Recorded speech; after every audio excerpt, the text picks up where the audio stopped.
And I mean, it's just like the Zestimate, Yeah. right? Like that's a non-human, and people are. My estimate said. I saw I was like, what I about saw those a ones that are $150,000 left? Are we going to go buy those? yeah, no shit. And I saw something on Facebook. It was like, don't make fun of kids that still believe in Santa. There's still people Believe in that theirs. follow what his estimates are. Like so freaking funny, so true. But also like the legality side of this. So you're telling me that you're willing to go and stand in front of a courtroom, a judge, court of law, and say, ChatGPT told me so.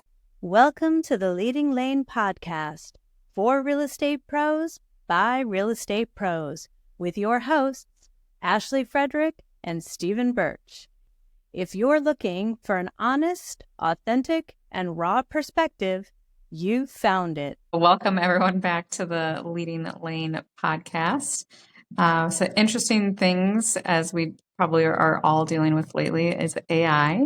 And I know we've talked before about using AI specifically to help us do better as far as our systems.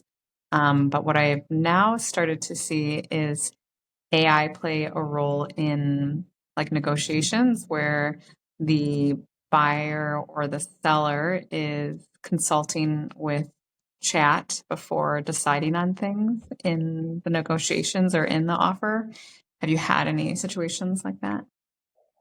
We've actually had an agent out of our off, not from our office, that outside of our office, that we were going back and forth on something, and they sent a screenshot of Google of what they were trying to make their point about. And I honestly don't remember what it was, but like, that's where you go to. Like you go to Google, and also on the top of Google, it has the AI summary, right? Like that. So they're pulling off of AI of the summary of what it thinks should be best. Mm-hmm. At the end of the day, I was like, Google is not the real estate agent. They're not licensed in Kansas. They do not practice real estate. I don't care what Google says. Give me like specifics directly from the real estate commission site. That's a different story. The black, white, the Or the law, but legal not hotline. what Google thinks we should do. So what about you? Like, what do you think the most wild situation that you've had with AI in that manner? Because I think this is where it goes on the opposite. Like I'm pro AI, For sure. but this is where Draw. shit gets out of hand. Yeah, so Right? probably the two most frequent ones or recent ones that I can think of is a buyer decided basically that they wanted to back out of the offer, not due to contingencies, etc., just kind of changed their mind. So obviously the seller was looking to get the earnest money back as default. And they said that I looked on ChatGPT, and ChatGPT said that sellers almost never receive the earnest money in a real estate transaction. And I was saying to myself, how many times sellers have received earnest money in a real estate transaction? So it wasn't our buyer or our agent. Our office had the listing agent. So that other agent was trying to explain to them, like, you can't use ChatGPT as reference, and that's not true. So then I just ended up talking to that broker, and I was like, I understand that's what she's getting out of ChatGPT, but she should read lines XYZ of the offer to the purchase that clearly talks about what happens in default. But it was like a several day event that nope, Chat says I don't have to do that. It's like, but Chat is not above the law, so What was the broker's response? yeah, I mean, they were just like, we haven't had any luck in getting through to her. Like, it doesn't matter if what we tell her, it's just not registering. And sometimes, again, that's not my office, so I don't know, but I think this goes back to realtors in general, or I do think a lot of them are just emailing over offers to sign, like, hey, I want to offer $150,000 on this property, type it up for me. And I don't think that people are actually going through like line by line, like, okay, sure, I sent this over to you, but this is what default means. This is what a home inspection contingency means. This is how you ask for repairs. I think a lot of people aren't doing that. I figured that out just from people where I've met, like maybe they worked with someone a year or two ago, and then I work with them now, and then they're like, wait, we never talked about that when I bought a house, and I was like, what? So I think that there's some of that. Like if you're not actually reading the contract to them, do they actually understand what happens if they change their mind? Right. Right. Well, obviously, if the agent's not even knowing the outcome or what can happen, Yeah. did they read the contract? Right. And then I don't know. no, Sorry, I was going to say the one that I had as my client. I sent him over the inspection and then the inspection repair requests and what my suggestions were, which were to make the electrical repairs. I feel like a lot more people are doing inspections now. A lot of people are asking for more repairs than what they were. I feel like electrical is probably the most common thing, especially when it comes to GFCIs. Also, right, a lot of times that gets called out in an appraisal for safety and health. So we need to worry about it coming up later. And he's been great to deal with. And he just said, I know I probably shouldn't be referencing chat, but I did ask ChatGPT if I need to make these repairs. And it said that since the age of the home predates that requirement, I'm not required to make those changes. And I was like, I understand where they're coming from. However, it is a safety and health issue item. So regardless of when your house is built, regardless of when the time frames changed, the inspectors are still responsible for pointing out things that could be safety and health. And I was like, so now obviously these got changed to be laws because things happened, and that's why we have GFCIs now. And I said, so sure, I mean, if you don't want to fix it, it's going to come up in the appraisal, and then we're back to square one. And then you have to decide if you're going to let our buyer walk over. I think it ended up being like $175 that the electrician charged to change all those GFCIs. And he's like, I get where you're coming from. I also said, like, it's not like a localized practice here. Like we don't say like, well, the house was built before whatever time. So nope, too bad, so sad. And so I appreciated that he was like, I know I shouldn't be, but I wanted to see what it said. But I think that, and then I think another agent had one as far as that's what I think the seller told them, like the amount to counter at.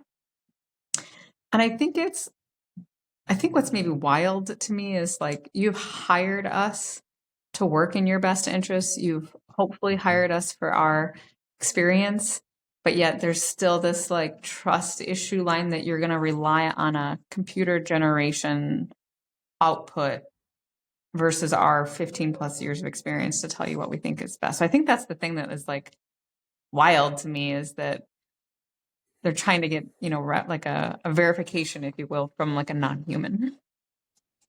And I mean, it's just like the Zestimate, Yeah. right? Like that's a non-human, and people are. My Zestimate said. I saw. I was like, what about those ones that are $150,000 less? Are we going to go buy those? Yeah, no shit. And I saw something on Facebook. It was like, don't make fun of kids that still believe in Santa. There's still people Believe in that theirs. follow what his estimates are. Like so freaking funny, so true. But also like the legality side of this. So you're telling me that you're willing to go and stand in front of a courtroom, a judge, court of law, and say, ChatGPT told me so. That's why I advised my client, or that's why I chose not to make this repair. Like, what kind of legitimacy is actually going to be continuing with that? Like, it legit on ChatGPT says it can be making errors, right? Like all these different things. And I read an article to where ChatGPT can no longer do legal advice and medical advice. Mm-hmm. So like, and there's now more disclaimers in here saying, I'm not an attorney, blah, blah, blah. This is my opinion type of thing. And really that's the end of the day, it's AI's opinion. Right. That's it. Are you willing to go to court over that? No. Well, and that's what I think it goes back to is, like we've been doing this for however many years. Like you've been in transactions. I see what happens when someone backs out. I see what happens when people don't make $150 repair. Like, please use like my expertise. That's why I'm here. I'm trying to help you, is so that we can get to the closing table. So I do think that it's going to be continued. I think it's probably going to get worse. I think that there are going to be times like where people will say, like, make a legal decision that they should not have. And they'll end up in court over is what I think will happen in the future. There was a training that I did that basically was talking about the higher the risk, the less AI you should rely on, Mhm. right? Like, so it's risk, I think it was risk reward in making sure that you are really analyzing, is this something I should be moving forward with? Mhm. I think it's different. Like I trained a custom GPT on our contract, and it was more so checking for the signatures, the dates, verifying the difference, right? Like kind of more the compliance side of Mhm. things, just as an extra set of eyes. So that works beautifully because you can train it black white. Now, once you get over into the opinion side of things, I'm not going to go there. Like I'll maybe look at it from a different perspective or learn from it, but I'm still going to be making my judgment call at the end of the day. I'm putting my signature on there, not ChatGPT. So I think that's funny that you say that. I think I sent it to you too because I thought it was crazy. I have Fixer AI on my emails, Mhm. and so it's getting to learn me, right? So there's like a common like requests for community tours, and I have a response about what I want to show them or whatever. And so the last couple times it's come up, it's already like auto generated my whole entire response, which is great. So I was like, oh, it would have taken me 5 minutes to write that up or whatnot, but it auto creates a draft for you. And so sometimes I don't get to the draft before like I start my own response or whatnot.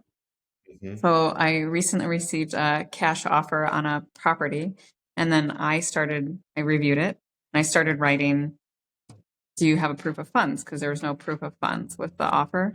And then here I saw Fixer's response was back to the agent, and it said, could you please provide a proof of funds? I do not see one provided. So it's like, it like auto generated it before I responded, and it looked through the email and saw that Mhm. it wasn't there, and it knows me enough, probably because I asked that in like every freaking offer, but knew enough to know that like within 5 seconds of getting that email. And I was like, oh my gosh, this is crazy. But those are the benefits. Like those are the ways Right. to help you and use it beneficially. I think we just have to make sure we're not using it legally or making bad decisions with it. Right.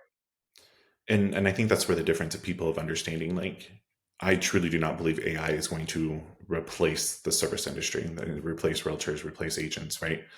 I do think that if you don't start adapting into AI and utilizing these different tools and resources, you're going to be left behind tremendously. So I think realizing that this is your force multiplier, this is your enhancer, not a replacer. Correct. And so making sure that you're not putting it before you, like you are the professional. But I think the more tools that you can adapt into utilizing AI, the better agent, more efficient agent you can be, or in sales, business, anything in life.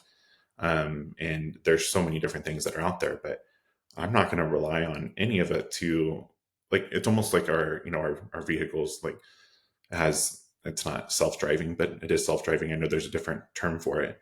Like I still have a hard time letting go Oh, the of Super Cruise? that. Yeah, the Super Cruise. There you go. Um, I have a hard time even with that, but I still have to pay attention, right? Like I still have to make sure what's going on. My eyes still have to be on the road. So it's not 100% like self-driving. Like what was that in Arizona? The Oh, the cars. Womble or something Uh, like that. yeah, Yeah, no, thank you. like no, I'm not going to do that. No, but Like I don't know if I told you this. We stopped in Manhattan because the car was so dirty. Did I tell you this? no. Okay. And so I wanted to get the car cleaned, and the only one I could find was like a Tommy's Express. Oh yeah, you did say this, but go. It's a good one. I love it. And like neither Ben or I have ever done one before, and so Ben was driving it at that point in time. I get the concept. I've been through a smaller one, and I have never seen like Ben have so much anxiety. So, if you haven't been through one, like it basically gets your car like on a carriage, and then it like takes you through the car wash and all the stages, but it says like, don't turn on your wipers, don't press on the brakes, those types of things. I mean, like Ben was like, I don't like this. How much longer? When are we gonna, like, when is this done? This is not okay. Like, what if I hit the car in front of me? And I was like, oh my, calm down. And then he turned on the wiper blades, and I was like, you are not supposed to turn the wiper. He's like, I need to see how do I know I don't hit that car in front of me? And And then I could see he was going to put his foot on the brake, and I was like, do not. Mm. So something Nope, as that's simple a as going through a car wash and letting someone have control. So now I right. understand why Ben refuses to use the Super Cruise. But Yeah. Did you figure out how to put your car in neutral yeah. when you went through? Mhm. Okay, well, that's where I could not figure out. I was like, I don't even know how do you do I this? Like, had I'm done that. park, drive, like I'm all over the place with And he it. didn't know when to put So it back into drive. Yeah, it was a whole situation. so funny. But no, I think that the risk in using something like that in not only just your profession but other people's livelihood as far as like AI into the real estate transaction, like too high of a risk, not willing to do it. And I think if I were that broker, like one, I would have had a wild discussion with my agent that you put this in writing about ChatGPT says. And really, if we can't get past getting this agent out of solely using it, you got to go I think it was because the I agent's hired you client as that the used agent. it and then sent it to her. Oh, tracking. Yeah. Okay. I was like, Well, no, that's yeah, the there's agent no way. was even more so concerning. Okay, yeah. That's where I thought where we were at with this is the agent was the one that was using it, No, but I not the. definitely think there have been some other situations that I have seen where agents may have used AI in some part of it. And I'm like, I don't think that that's No, not kosher no. here, kid. Not Mhm. kosher. I've even done it. I do like I'll have it help me like summarize an offer. Like I already have a template for that. I like how chat makes it a little bit prettier. But then like I Mhm. reread it and then it'll say something that it didn't say, like buyer does not want inspection. And I was like, that is not what I said. I mean, so you do really have to double check everything. Right. It's your force multiplier. It's supposed to help queue things up. If it got 90% of it Saved correct, me 10 minutes. like, hey, that saved you a lot. But if it got that 10%, like that's wrong, that 10% could be some of the biggest key indicators throughout this transaction, and that's a no go. Like, not going to work for me at all. So, where do you think AI, like, it's already progressed in the last 3 years, 4 years, tremendously? Yeah. Yeah, I mean, even in the last year, it's been crazy. So, where do you think in 5 years, what do you think AI is going to be like I in the real estate think industry? that a lot of that's going to come down to regulations, right? Because there have been obviously changes, like you talked about, what it can give advice for and whatnot.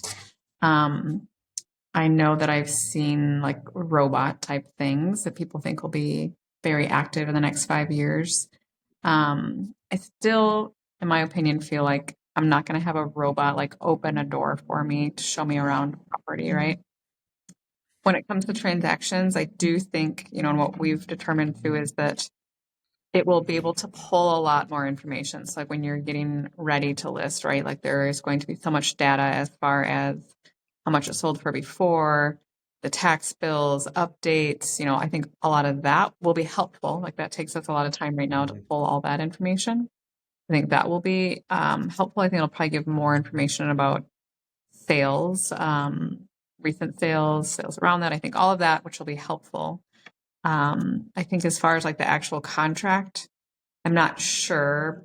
I will say that I don't want it to get much more in depth than what it currently is. I mean, I like the helpful responses or whatnot, but I still think it's taking the time to explain those things to people, which I don't think chat can like relate it, because I like to give examples when I'm explaining a contract, like any damage between now and closing. So I'll be like, a neighbor throws a baseball through the window, right? Like you have to help people understand how they can relate those things. And I just don't feel like chat has that, or the empathetic part, right? If something happens in the transaction that someone's really struggling with, I don't think that they have that emotional intelligence to be able to help. And, people do real estate for a myriad of things, right? It could be a divorce, it could be a death in the family. And I mean, I'm sure you're the same thing with you. Like you've sat at tables where people have been in tears, and you have to, like, that piece we can't lose. Otherwise, like we all become almost like robots.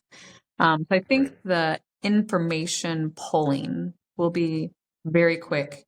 And I think it will also be able to analyze ahead of time, like who's looking to sell, who's looking to buy. We already have some of those analytics. I think it'll be that much farther along. Yeah, no, I totally agree. And maybe this is where, just because I'm going to be a little bit biased with it, because I don't want it to be the replacer, right? Like that's not what I'm after. But I do think that there's going to be so many different administrative tasks that it's going to be able to do and help. And I think that we're in this very delicate situation in the society right now of we already have people that are keyboard warriors and people that do not have the social connection, engagement, conversation piece. Like we've went away from that tremendously. The compassion, all of these different things. So I think that if we continue to have people behind the computer screens and solely do that, like you're right, like we're going to, I think as a society, not just in real estate, like have even more social awkwardness, social disbehaviors that are happening out there if that happens that direction. But what I hope happens is that this actually allows for more of those connections, more of the face to face, more of the helping people and truly understanding them. And I think if it goes that direction, it's actually going to remove a lot of the people that are not keeping up with how real estate is working.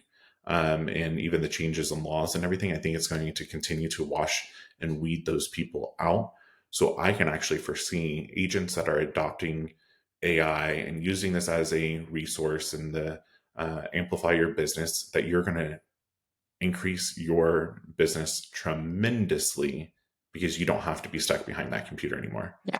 You get to talk to more people. It's all about, like you talk about all the time, it's about relationships, right? So like the more time that we can use establishing relationships and repeat business and helping them through the biggest purchase or sale of their lives, like that's what makes it more important and more relatable.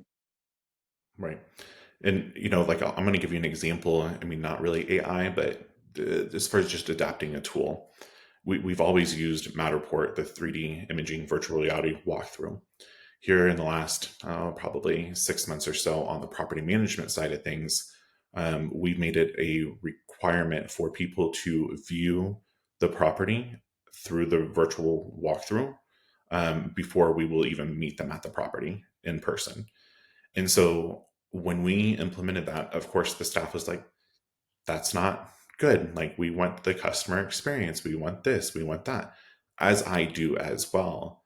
But when you are legitimately showing properties all day and you're not getting the, the applications and conversions over onto the lease side, like you're just a showing person at that point. Like, that's not what I want. And so I think it really pushed our staff and our group to kind of let go of understanding this is to help them, because then our phones lines have decreased, which I never thought I would say was a good thing. But the people now that are inquiring, the people that are now we're really showing to, are completely different level of magnitude of seriousness and ready to submit application, go forward with a lease, etc., versus just the looky-loos that are all over the place. So when we implemented that now that's something, I mean, we always had it on all of our rental properties, but now that we enforced it and made that a policy in the company, our production has increased because now my team is not having the tedious task of showing, not making relationships, but now we can actually help more people because we're more available. Yeah, that's great.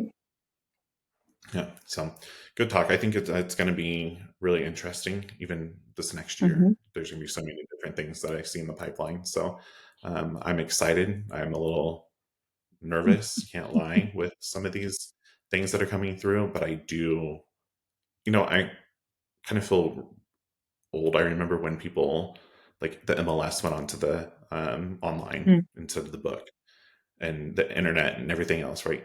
I remember people who are like, oh, I'm not going to do it. I'm not going to be resistant. And then hearing people how they're like, I wish I would have really jumped on that bandwagon and adapted to it versus just being resistant. I don't want to be resistant to it, but I also can see how very quickly people get overwhelmed and shut down because there's something new every single day So I think it's just sticking with one thing and learning, and then, compounding another tool on top of it and continue to move forward. So Great. cool.